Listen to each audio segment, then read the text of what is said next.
My dear children, each character in this tale is represented by a different instrument of the orchestra. The bird by the flute, the duck by the oboe,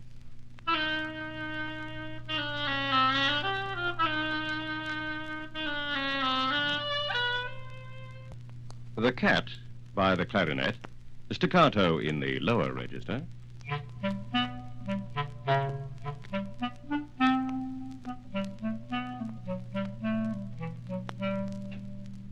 the grandfather by the bassoon,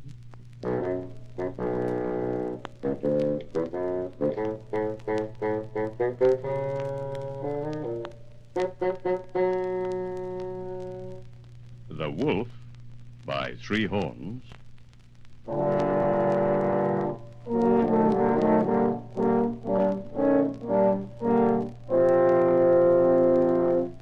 Peter by the string quartet,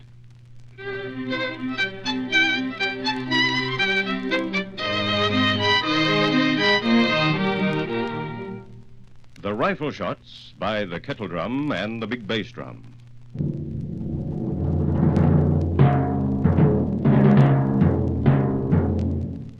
Thus, you will learn to identify the special color of these instruments during the performance of this tale, Peter and the Wolf. Now, bright one morning, Peter opened the gate and went out into the big green meadow.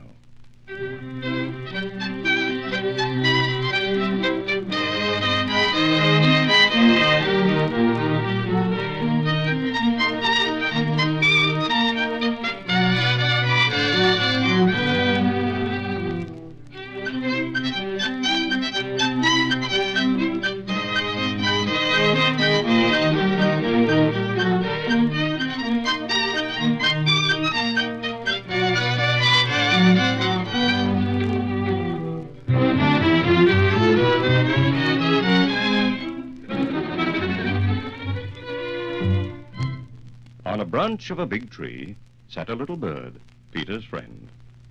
"All is quiet," chirped the bird gaily.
Just then, a duck came waddling round.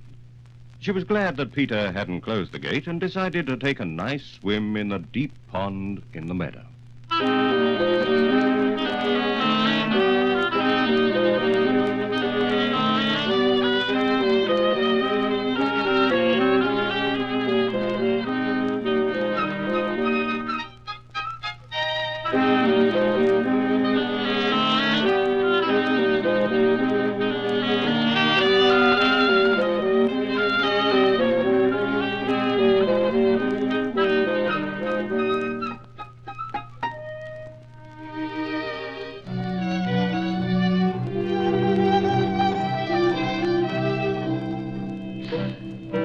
Seeing the duck, the little bird flew down upon the grass, settled next to her, and shrugged his shoulders. "What kind of a bird are you if you can't fly?" said he. To this the duck replied, "What kind of a bird are you if you can't swim?" and dived into the pond.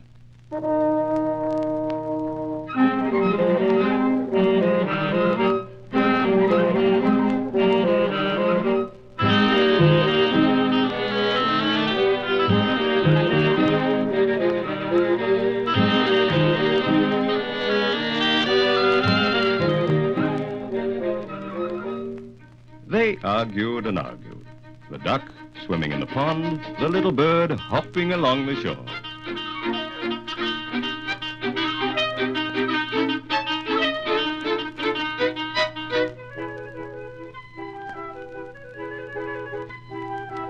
Suddenly, something caught Peter's attention.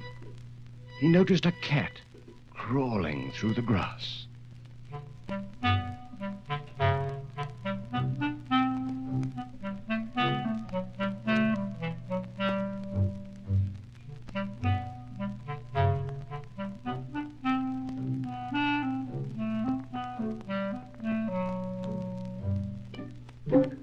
The cat thought, the bird is busy arguing. I'll just grab him. Stealthily, she crept towards him on her velvet paws.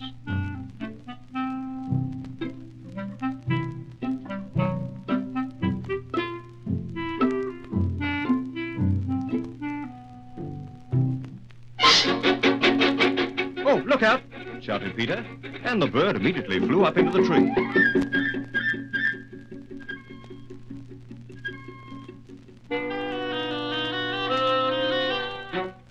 While the duck quacked angrily at the cat,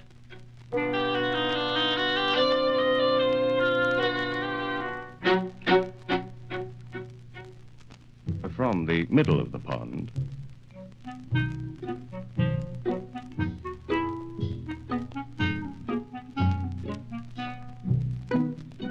the cat walked round the tree and thought, is it worth climbing up so high? By the time I get there, the bird will have flown away.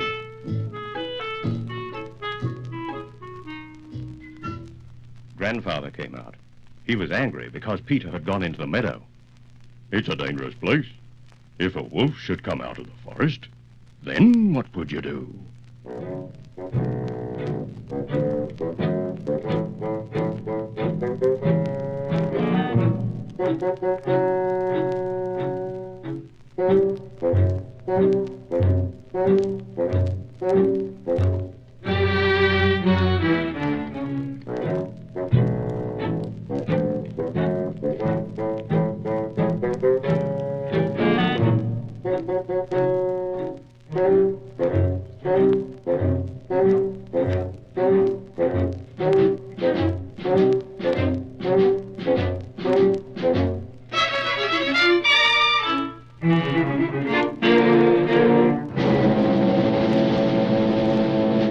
Peter paid no attention to his grandfather's words.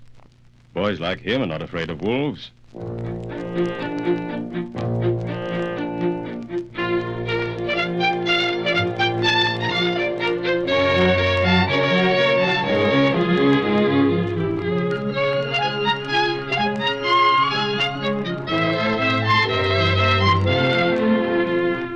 But Grandfather took Peter by the hand, led him home, and locked the gate.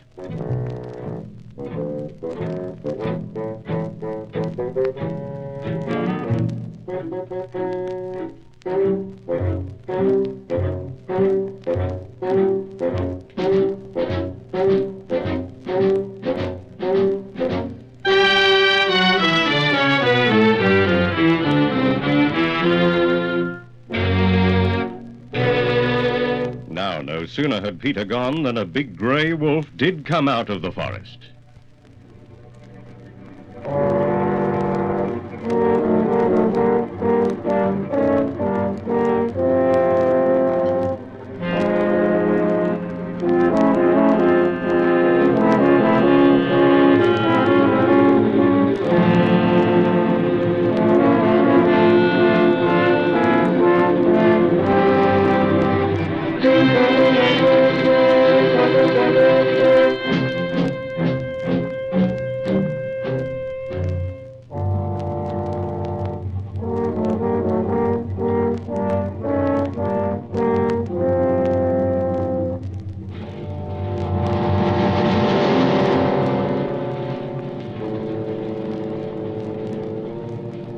In a twinkling, the cat climbed up the tree.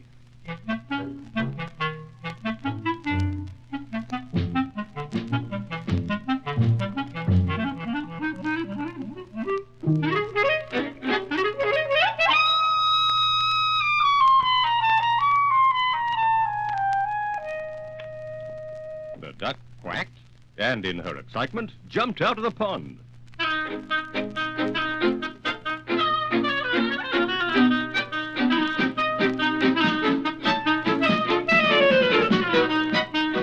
But no matter how hard the duck tried to run, she couldn't escape the wolf. He was getting nearer, nearer, catching up with her.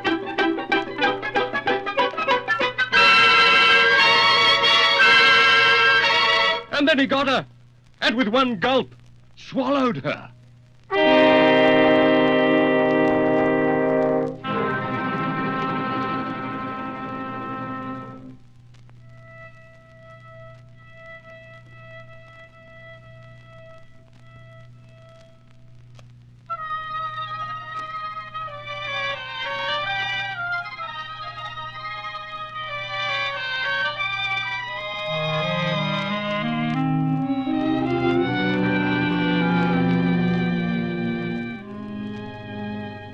And now, this is how things stood.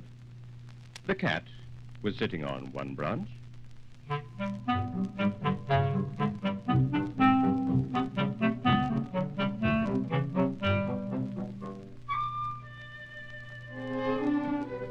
The bird on another.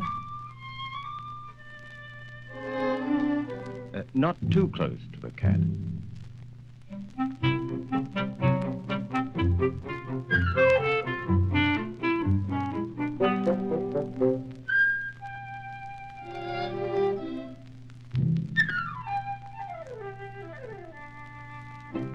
And the wolf, walking round and round the tree, looking at them with greedy eyes.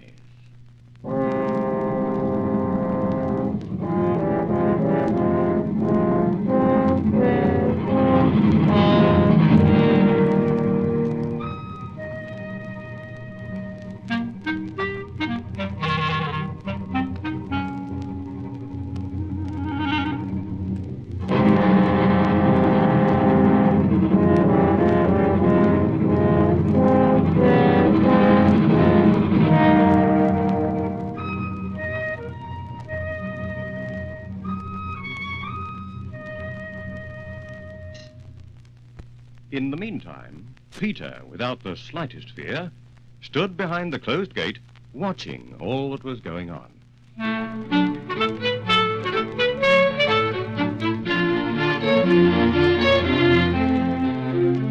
He ran home, got a strong rope, and climbed up the high stone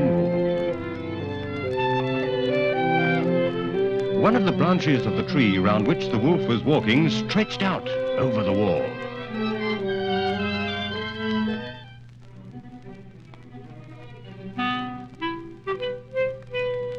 Grabbing hold of the branch,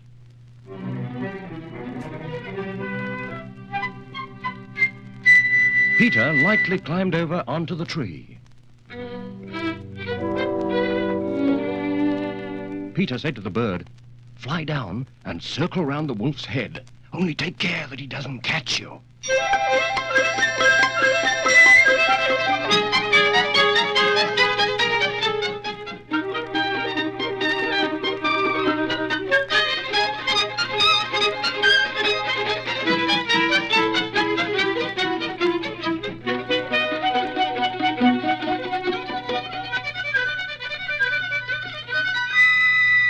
The bird almost touched the wolf's head with his wings, while the wolf snapped angrily at him from this side and that.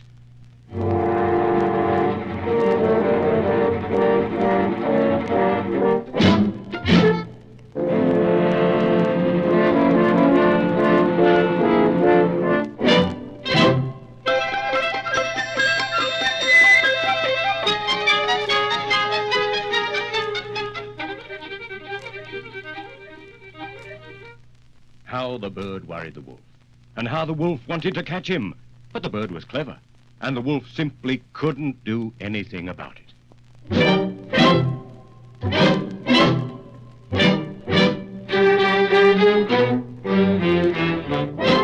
Meanwhile, Peter made a lasso, and carefully letting it down,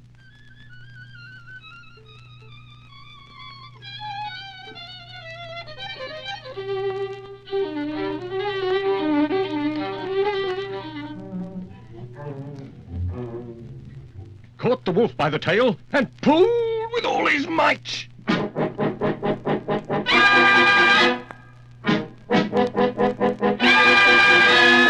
Feeling himself caught, the wolf began to jump wildly, trying to get loose.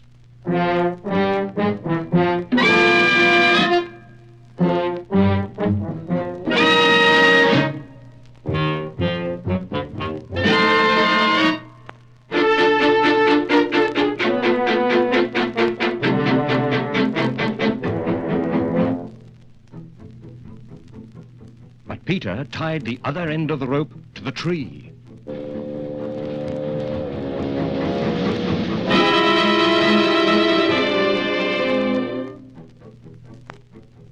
And the wolf's jumping only made the rope round his tail tighter.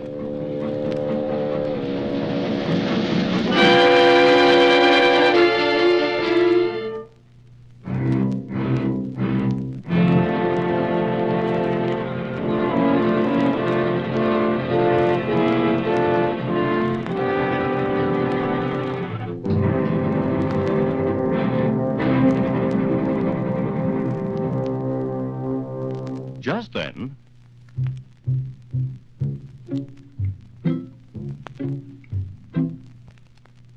the hunters came out of the woods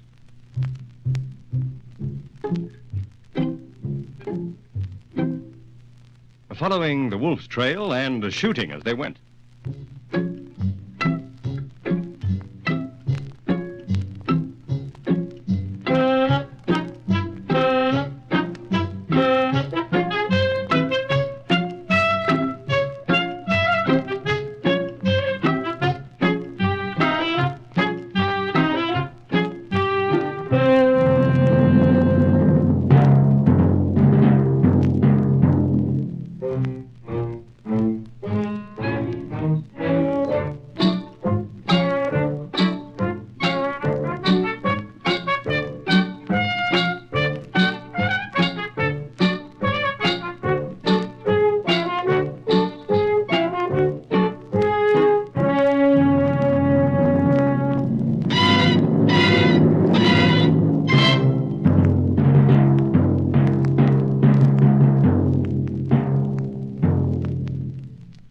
But Peter, sitting in the tree, said, "Don't shoot.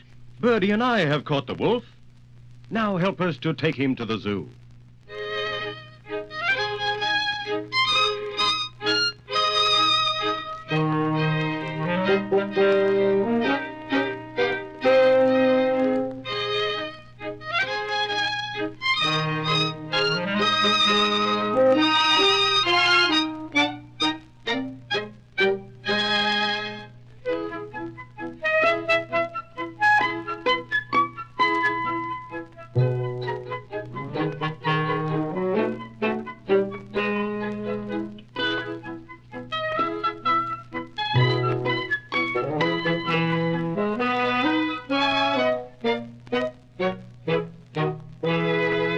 And there,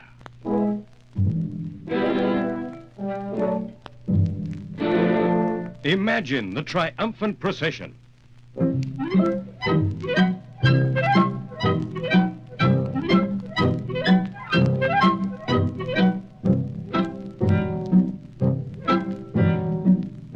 Peter at the head.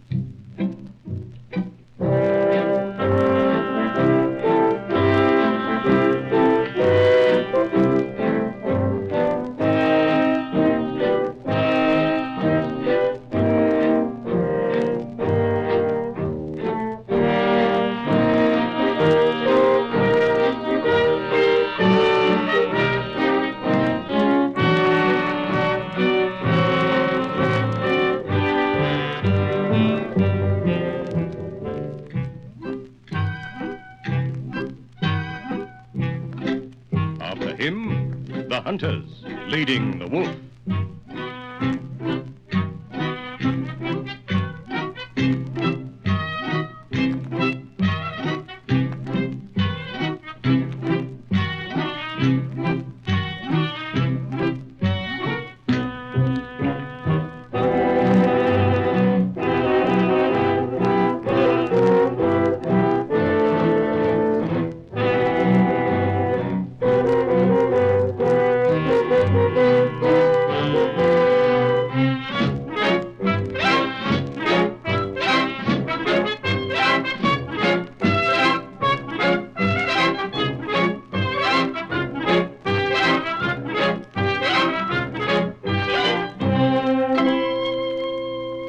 winding up the procession, Grandfather and the cat. Grandfather tossed his head discontentedly. Well, and if Peter hadn't caught the wolf, what then?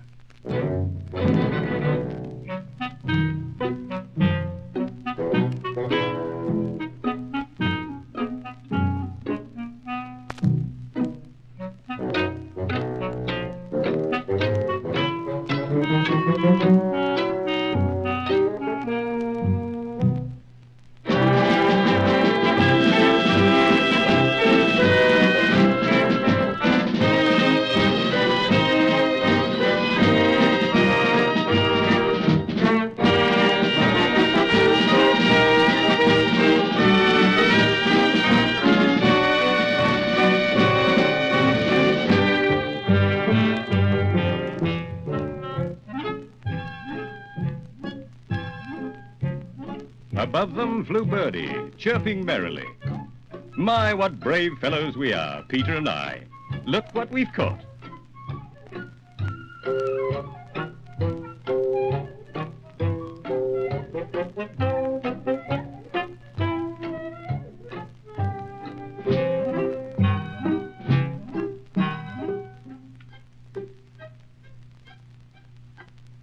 And if you listen very, very carefully, you'll hear the duck quacking inside the wolf, because the wolf, in his hurry, had swallowed her alive.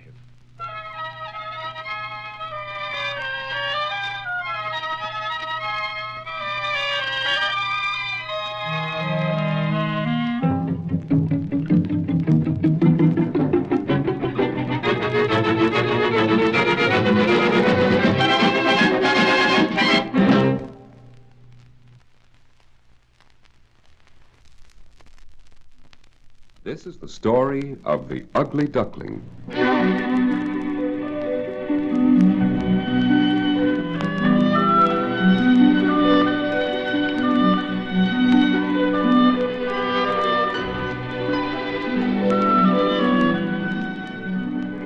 In a quaint country village on the water's edge, there lived a mother duck who sat on her nest, patiently waiting to hatch her ducklings. Soon the eggs cracked and out popped 6 tiny heads. The mother duck felt very proud until she looked at her last duckling. Oh my, he wasn't at all like the others. His bill was long and crooked, and drab gray feathers stuck out in all directions on his misshapen little body. He was really an ugly duckling.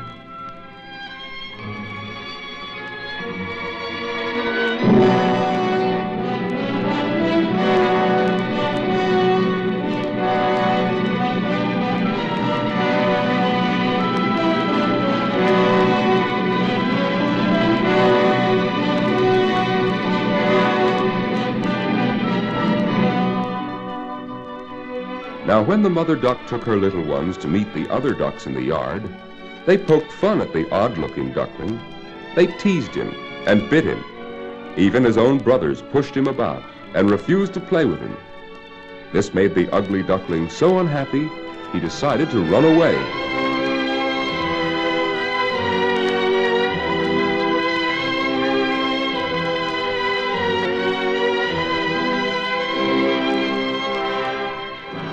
The poor ugly duckling had many adventures in the months that followed.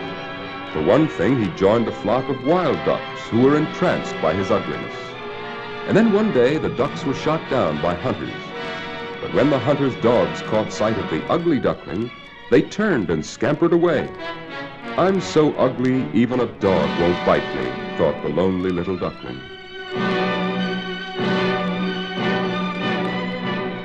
As the days grew colder, the duckling grew sadder.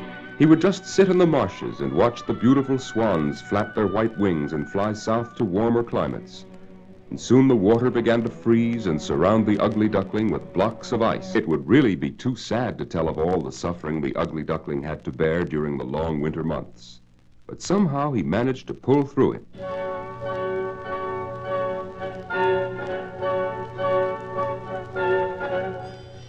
When the spring came, he sat quietly in the marshes, glad at least to feel the warm sun again.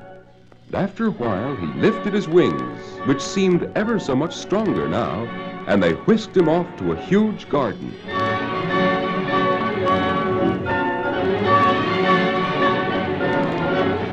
Now the ugly duckling was beginning to take courage, until he noticed the lovely white swans flying back from the south.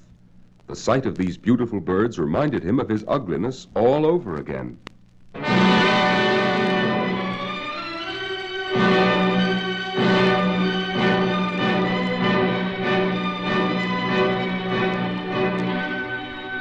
I'll fly to these big swans, thought the duckling. They'll pull me to pieces because I'm so ugly. But I'd rather die than live in misery all the time. So the ugly duckling flew into the pond and swam toward the swans. As he bowed his head in readiness, lo and behold,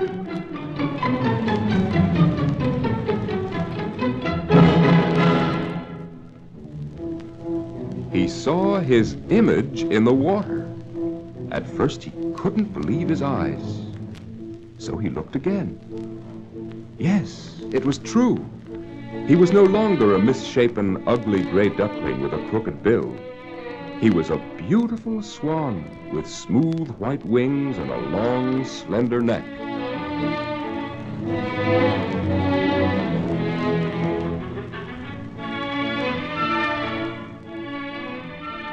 The big swans gathered around him and stroked him with their bills, as if to welcome him into the fold. And then some children ran into the garden, and as soon as they discovered the new swan, they clapped their hands in joy. And when he saw them point to him and heard them say that this was the most beautiful of all the swans, he raised his graceful white neck in thankfulness and thought, "How fortunate I am. I once was an ugly duckling, and I never dreamed I could find such happiness."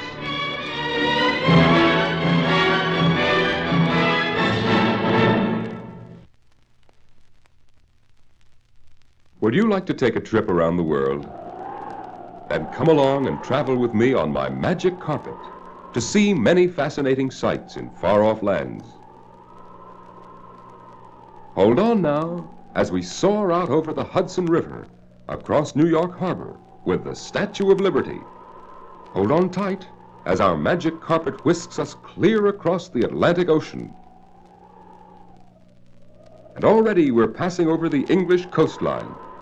Listen, listen very carefully, and you'll hear one of the grand marches used at the coronation, Pomp and Circumstance.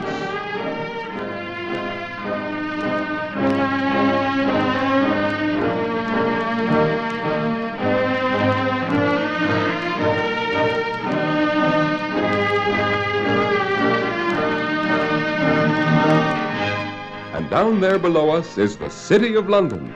And there, look, the big clock they call Big Ben.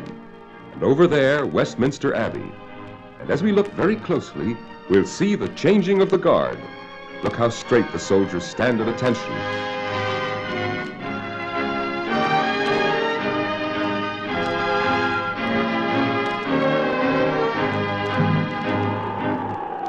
Now we're off again, over the choppy waters of the English Channel. And there's the French coastline.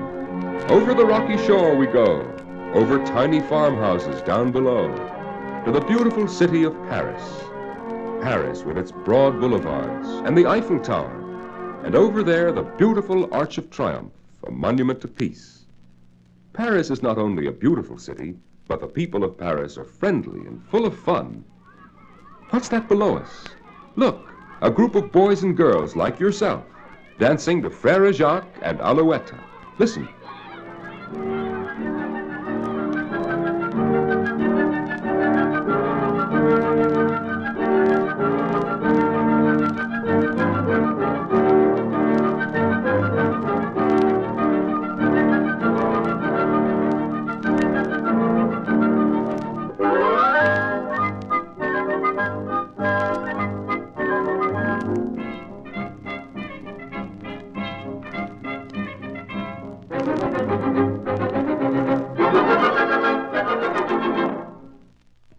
Hold on now as we complete the last half of our journey.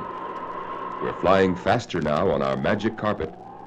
Look below, the Vienna woods in full bloom. Now we're over Vienna, and below the beautiful Prater Gardens on the banks of the blue Danube River, decorated with the loveliest red chestnuts you've ever seen. And what lovely lilacs and red roses. Don't they smell nice?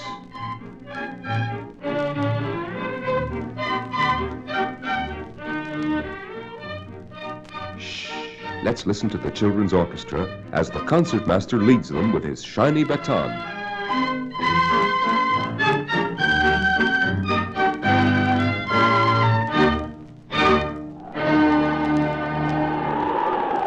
Beautiful music, the Blue Danube.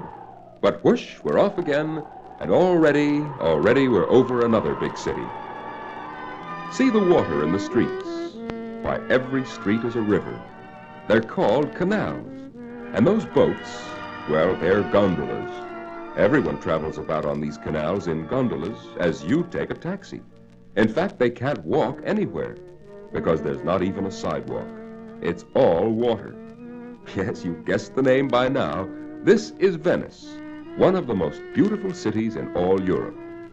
As we fly over Italy, we pass through Florence with its beautiful museums and tall churches, and Rome, the eternal city, and then to Naples and Sorrento.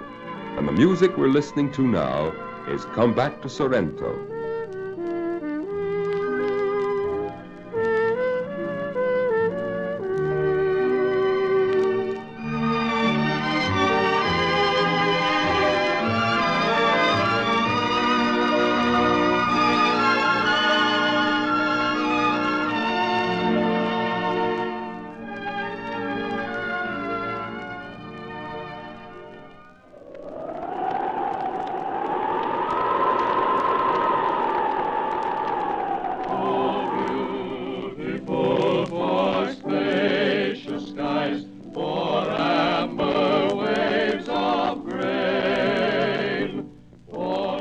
I guess you know where we are now.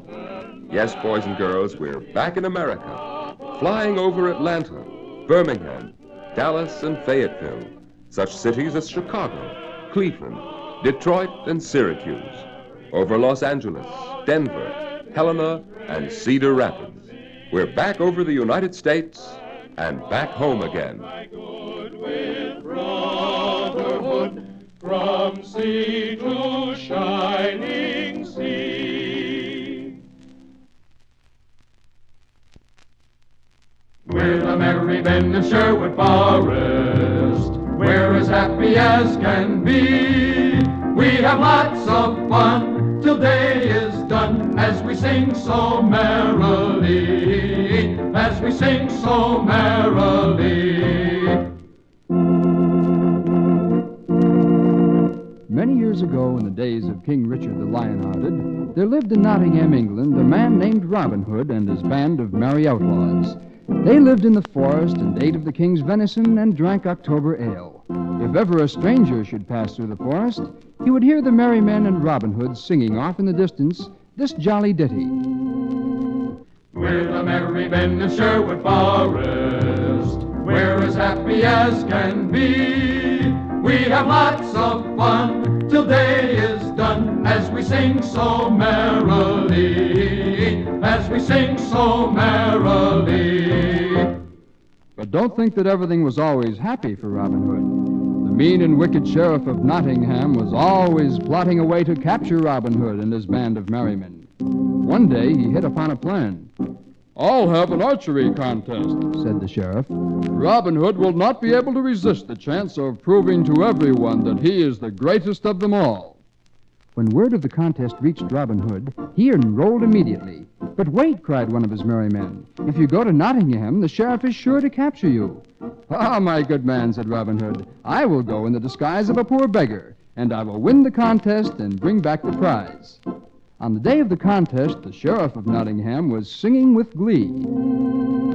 Robin Hood will soon be in the jailhouse. I will capture him and you will see. Robin Hood has tried for the last time to make a fool, to make a fool, to make a fool of me. On the day of the contest, as the crowds were gathering around, the sheriff's men were all on guard to see if they could find Robin Hood. And as the contest wore on, the men began to wear each other down until only 2 archers were left. The sheriff said, "Aha! Now we will know who is the greatest archer of them all. There are but 2 men left to compete, Ellsworth and that ragged beggar. Shoot, Ellsworth, and show that beggar how it should be done," he shouted excitedly. Ellsworth shot his arrow right into the middle of the bullseye. "There, you beggar, see if you can beat that," shouted the sheriff. Robin Hood stepped up to the mark and confidently sent his arrow speeding to the target, splitting the arrow of Ellsworth in 2. The crowds went wild. The sheriff knew that there was only one man in the whole land who could have accomplished such a great feat. Excitedly, he shouted to his men to seize that beggar. Robin Hood was prepared for this and had his men waiting to aid him. The sheriff and his men chased Robin Hood deeper and deeper into the forest, but by Robin Hood's shrewdness, he was able to capture the wicked sheriff. When news reached the king about what the wicked sheriff of Nottingham had done to Robin Hood and his merry men, he ordered that Robin Hood and his men were to be let alone and allowed to do as they pleased because of what they had done to help all the poor, unfortunate people of the land. We're the merry men of Sherwood Forest. We're as happy as can be. We have lots of fun till day is done as we sing so merrily, as we sing so merrily. Poor Cinderella worked and slaved all day. She never had time to have any fun. She never had time to play. Her 2 stepsisters were mean to her, and so was her stepmother too. That's why Cinderella was always lonesome and blue. Yes, poor Cinderella worked and worked, never having any fun. You see, she was so very beautiful, and her stepmother and stepsisters were so very ugly that they were very jealous of her. All day long they would shout at her, "Cinderella, scrub the floors. Cinderella, make the beds. Cinderella, wash the dishes." One day the king of the land decided to have a big ball so that his only son, the prince, might find a suitable bride. Everyone went to the ball except Cinderella, and as she sat weeping by the hearth, a beautiful fairy godmother came from out of nowhere and said, "How would you like to go to the dance, my little Cinderella?" "Oh, I'd love to," replied Cinderella, "but I cannot go, for I have no clothes but these tattered rags I am wearing." With that, the fairy godmother touched Cinderella with a magic wand, and presto! Cinderella was dressed in the most beautiful gown anyone could ever see. All at once, the fairy godmother touched the pumpkin with her magic wand and turned it into a beautiful coach. Then she touched 4 mice, and they became 4 beautiful white horses. "Now, Cinderella, remember this. At 12 o'clock midnight, the spell will be broken, and all the beautiful things which you have now will turn into what they were before. So leave the ball before midnight." Then off to the ball went Cinderella. Cinderella was the fairest of them all, the fairest of them all. At the ball, the prince fell in love with Cinderella. At the ball, the prince fell in love with Cinderella. At the ball. Cinderella and the prince were so happy together that Cinderella forgot all about the time, when all at once the clock struck 12. Suddenly, Cinderella remembered that the spell would be broken, so she ran out of the ballroom, and in her haste lost one of her glass slippers. The prince ran after her, but she had vanished. Coach, horses, and all. The next day, the prince made a complete search of all the homes for his lovely princess-to-be. At last he came to Cinderella's house and asked the 2 ugly sisters to try the slipper, but they couldn't make it fit no matter how they pulled and tugged. In desperation, the prince said, "Is there no one else here who might try the slipper?" And as Cinderella came into the room, the sisters laughed, but the slipper fitted her perfectly, and the prince knew that at last he had found the one he loved, and soon they would be married. Cinderella found her Prince Charming, the one she waited for. They lived happily for a lifetime. Who could ask for more? Cinderella, Cinderella, Cinderella. I'm in a big, big hurry. I'm oh so late, so late. I have a date in Wonderland at 20 after 8. The king of Wonderland is waiting there for me. That's why I better hurry, hurry, hurry. Gosh, I'm late.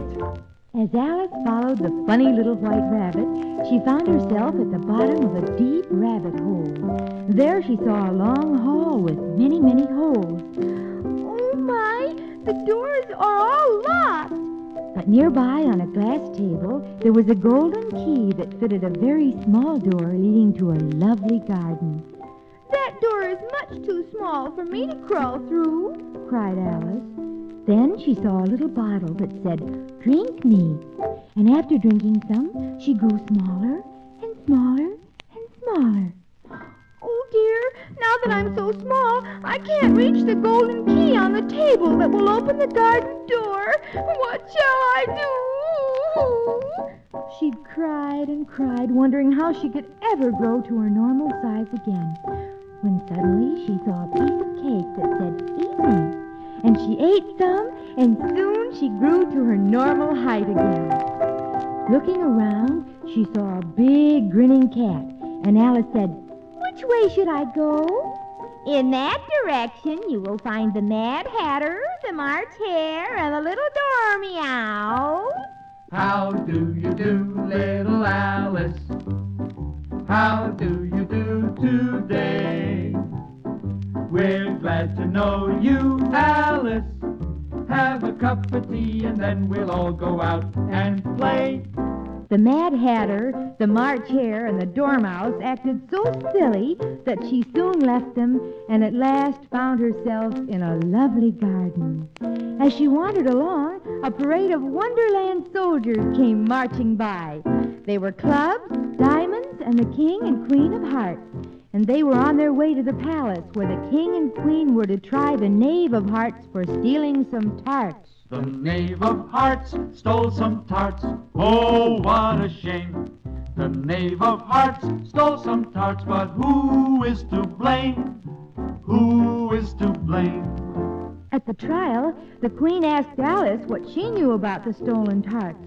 "I know nothing about the stolen tarts." And the Queen shouted, "Off with her head!" Oh, but Alice just laughed at them all. "I'm not afraid. You're only a pack of playing cards." And at that instant, they all flew towards Alice, and they grabbed her and shook her and shook her.